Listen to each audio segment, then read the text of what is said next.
Muy buenas tardes, saludos desde Ciudad de Guatemala. En primer lugar, es un gusto comunicarme con ustedes por esta vía virtual, gracias a la invitación de Jorge Enrique González de la Cátedra UNESCO para el Diálogo Intercultural de la Universidad Nacional de Colombia.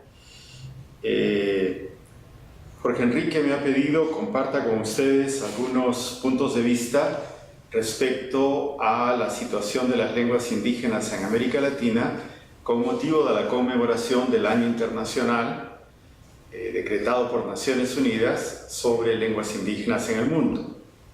Entonces, he preparado una breve presentación de unos 15 a 20 minutos que quiero compartir con ustedes y, en primer lugar, quisiera, como contexto, dar alguna información rápida sobre la situación de los pueblos indígenas de manera de situar el tema de las lenguas en este contexto más general. En primer lugar, mencionar que según los últimos datos de la CEPAL, habría en el continente aproximadamente 50 millones de mujeres y hombres que se autodefinen como indígenas en América Latina. Esto equivaldría, grosso modo, a un 10% de la población general de América Latina, de manera que estamos hablando de un segmento de población bastante importante.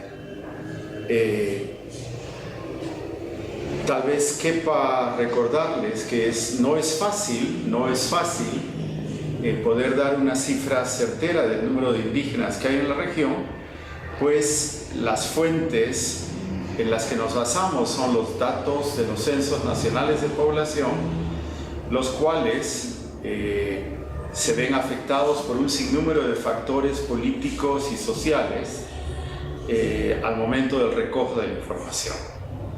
Como no ha de ser sorpresa para ustedes, no es fácil que una persona se autoidentifique como indígena en razón del poco prestigio social que está asociado al ser indígena en la región, producto del racismo y la discriminación atávicos. Y en segundo lugar, los problemas técnicos que tienen quienes censan para determinar si una persona es o no es indígena, habla o no habla una lengua indígena, e incluso por razones de distancia, de llegar a todos los rincones de cada uno de nuestros países donde se habla un idioma indígena. Dicho eso, quiero decirles que la situación no es pareja ni homogénea en todos los países de América Latina, pero en términos generales podríamos decir que la presencia indígena oscila entre un 0,2% en el país con menos indígenas hasta un 21,5% en el país con más indígenas. En el polo con menor presencia indígena está El Salvador, donde solo existe un pueblo indígena con pocos miembros y con menos hablantes aún, que representan el 0,2% de la población.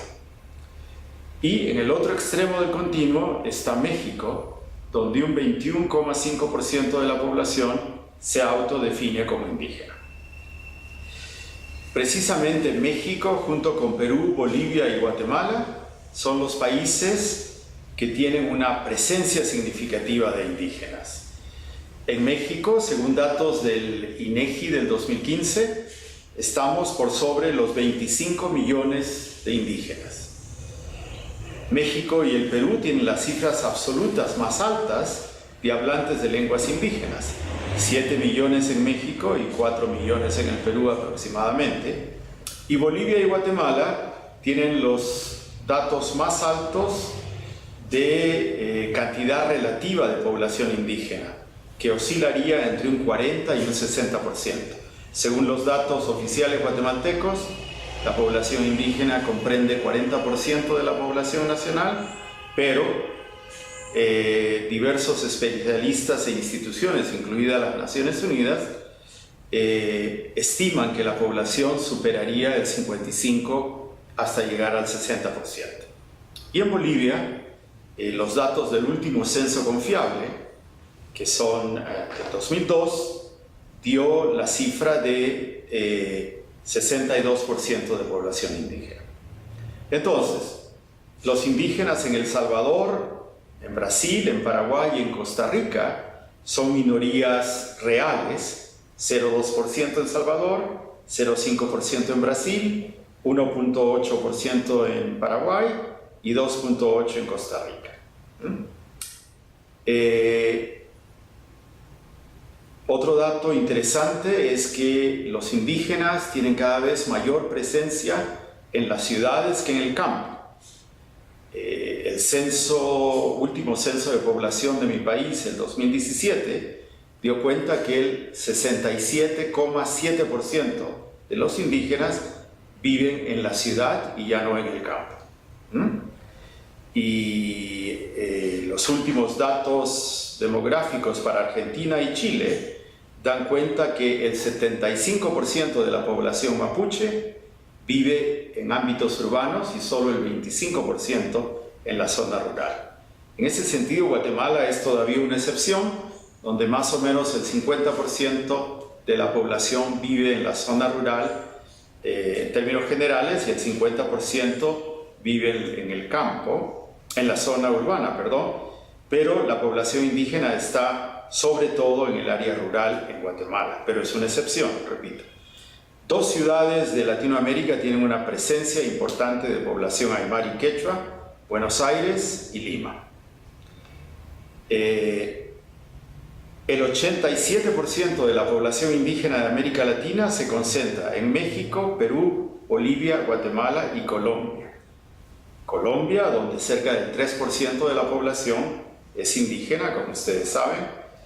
Y también hay diásporas indígenas en los Estados Unidos y en Europa, sobre todo en España y en Italia. En España, población indígena ecuatoriana, y en Italia, sobre todo, población indígena boliviana.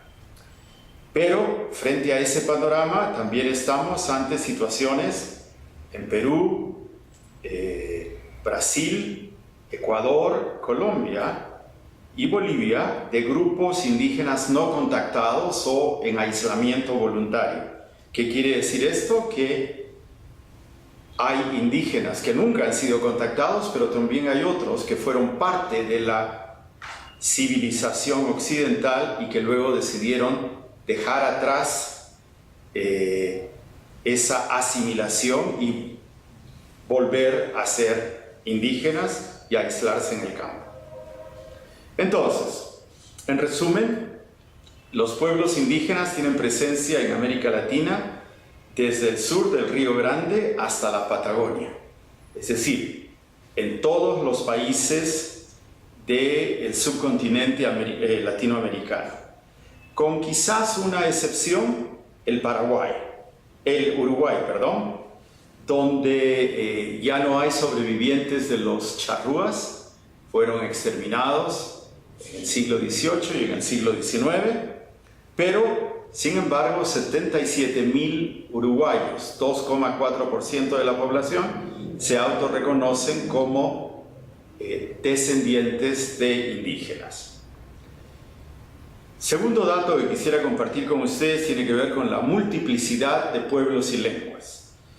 En términos gruesos, podría decirles que estamos hablando de más de 600 pueblos indígenas, un número que varía en función al proceso de etnogénesis en curso, al cual me referiré más adelante. De estos 600 pueblos indígenas, aproximadamente 110 son transfronterizos o transnacionales, que quiere decir que las fronteras étnicas no coinciden con las fronteras político-geográficas, ¿no es cierto? Por ejemplo, para tocar el caso de ustedes, en Colombia, en Colombia hay pueblos indígenas que tienen una parte de su población en Colombia y otra parte en Ecuador, una parte en Colombia y otra parte en el Perú, una parte en Colombia y otra parte en Venezuela, una parte en Colombia y otra parte en Brasil. Casos paradigmáticos son los de La Guajira en el norte, donde el pueblo guayú está dividido por la frontera venezolano-colombiana, o en el sur, el pueblo aguá, cuyo pueblo está dividido una parte en el lado ecuatoriano de la frontera y la otra parte en el lado colombiano. Así como hay 600 pueblos indígenas, aproximadamente podemos hablar también de 550 idiomas indígenas diferentes que pertenecen a 99 familias lingüísticas. Este dato es sumamente importante en tanto América Latina sería la región del mundo con mayor diversidad genética lingüística. ¿Qué quiere decir esto? Que si bien en el África hay más lenguas que en América Latina, allí se hablan cerca de 2000 lenguas distintas, pero son lenguas que pertenecen solo a 20 familias diferentes. En cambio, las 550 lenguas indígenas habladas en América Latina pertenecen a 99 familias lingüísticas, 100 familias lingüísticas podríamos decir. Entonces, la supervivencia de las lenguas en América Latina no es solo una cuestión de dignidad de la población indígena, no es solo una cuestión de atesorar el acervo de conocimientos, de prácticas y de valores que transmiten estas lenguas, sino también es una cuestión científica, porque tiene que ver con que para conocer más cómo funciona el lenguaje humano, tenemos que conocer a profundidad cómo funciona el lenguaje humano en estas 99 familias lingüísticas distintas. 25% de las lenguas son transfronterizas, es decir, se hablan en más de un país. Voy a mencionarme solo dos casos en aras del tiempo.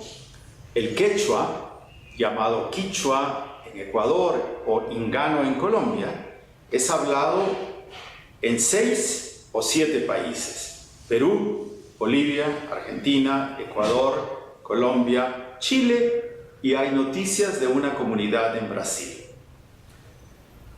Al otro extremo,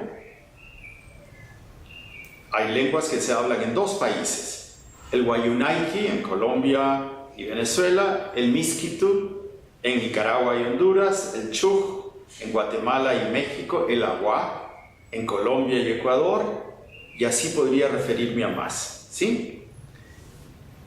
Un dato importante para la reflexión del seminario es que las lenguas, las áreas de mayor diversidad biológica coinciden con las áreas de mayor diversidad lingüístico-cultural. Y una información triste que debo compartir con ustedes es que todas las lenguas amerindias, estos 550 idiomas, se encuentran ante diferentes grados de amenaza. 20% en condición muy crítica en América Latina, 33% en riesgo de extinción en Sudamérica, y solo en Bolivia, por darles un ejemplo, de 33 lenguas que se hablan en Bolivia, 22 están al borde de la extinción.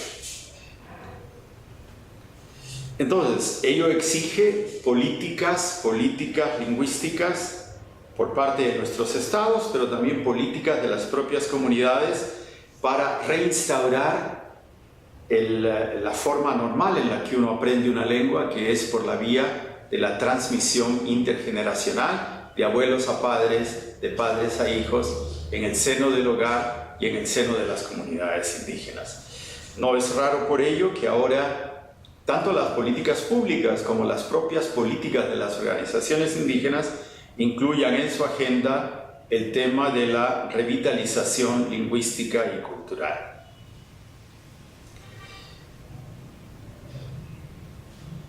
En esta gran diversidad lingüístico y cultural de América Latina, los contextos sociolingüísticos son cada vez más complejos. Y quisiera describir estos contextos comenzando por pedirles que se imaginen un continuo que va de un polo de monolingüismo en lengua amerindia hacia otro polo de monolingüismo en castellano. Y al centro de este continuo vamos a encontrar diversos grados de bilingüismo, con mayor o menor uso de la lengua indígena, hasta llegar desafortunadamente a la situación de un sinnúmero de familias, de individuos, de familias, de comunidades y de pueblos indígenas que hablan hoy solamente en una variedad del castellano que está marcada por el substrato indígena, es decir, una variedad del castellano al cual la subyace la lengua indígena, pero donde la lengua indígena ya ha sido silenciada, ya ha perdido uso activo. Entonces, en esa caracterización general vamos a ver que el monolingüismo en lengua indígena subsiste solo en comunidades rurales aisladas y por lo general entre adultos mayores de 40 años y particularmente entre las mujeres mayores de 40 años, ¿no? Y lo que observamos es un creciente bilingüismo de lengua indígena y castellano o portugués para el caso del Brasil, ¿no? Y allí les doy un par de ejemplos. Literalmente casi el 100% de los hablantes de Aymara y Quechua en Bolivia y en el Perú, reductos principales de estas dos lenguas, son ya bilingües. Pues prácticamente hay muy pocos monolingües de Quechua y menos aún de Aymara.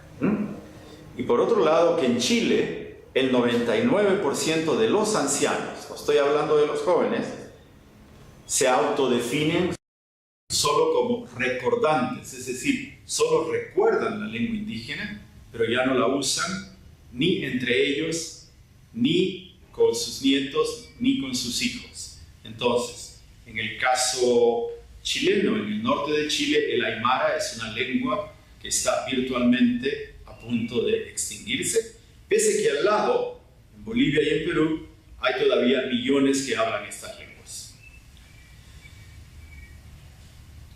En resumen, entonces, actualmente no todo aquel que se autoidentifica como indígena habla un idioma indígena. Los miembros de 44 pueblos indígenas que se autodefinen como indígenas hablan solo en castellano, y los miembros de otros 55 pueblos indígenas hablan solo en portugués. Entonces, de los 600 pueblos indígenas, estamos como con 100 que han perdido su lengua patrimonial. Y si vemos el caso de un país, el de México, de los 25 millones de mexicanos que se autorreconocen como indígenas, solo 7 manifiestan hablar la lengua indígena.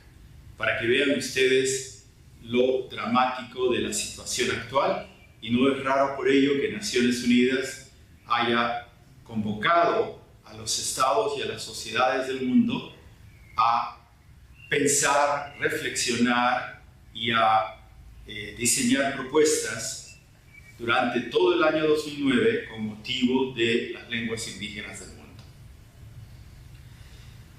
Sin embargo, ante esa situación tan adversa, se dan también procesos sumamente interesantes, multidimensionales de reapropiación de la lengua indígena y procesos de etnogénesis a los que me referí antes, donde individuos o grupos de individuos que eran reconocidos como mestizos o que se autorreconocían como mestizos deciden volver a la condición indígena y exigen que se los reconozca como indígenas.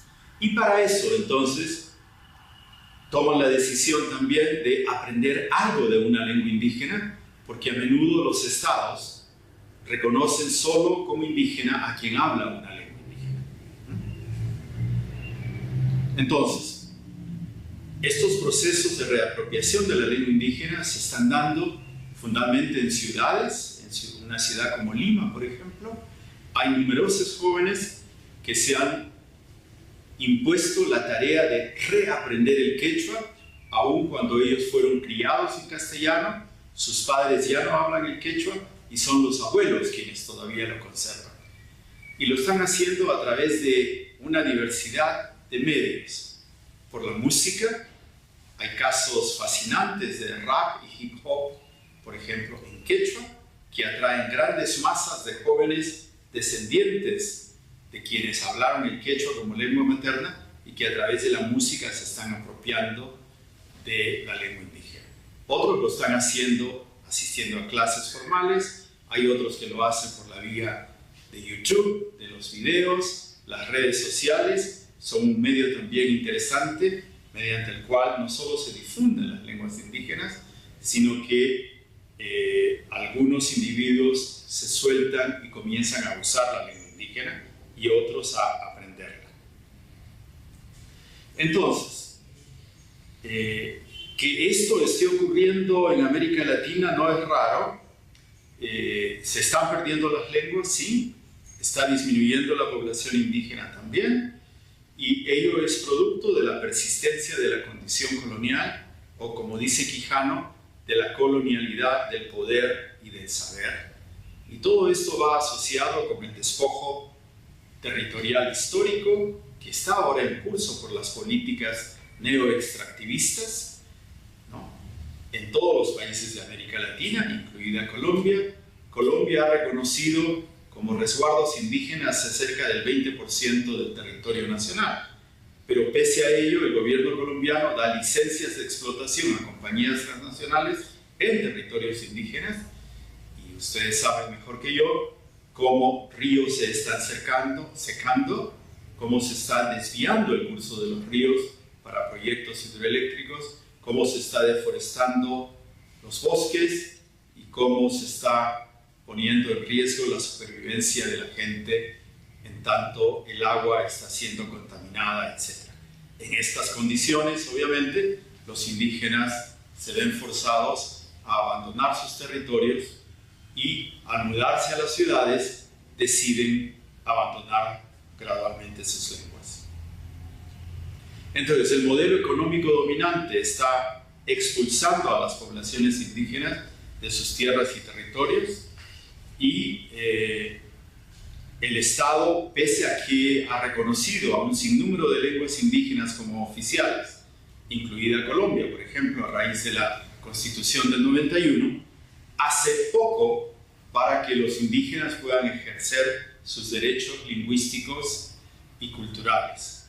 Salvo en la educación, el Estado, y muy parcialmente, el Estado no ve a las lenguas indígenas todavía como idiomas de la administración pública.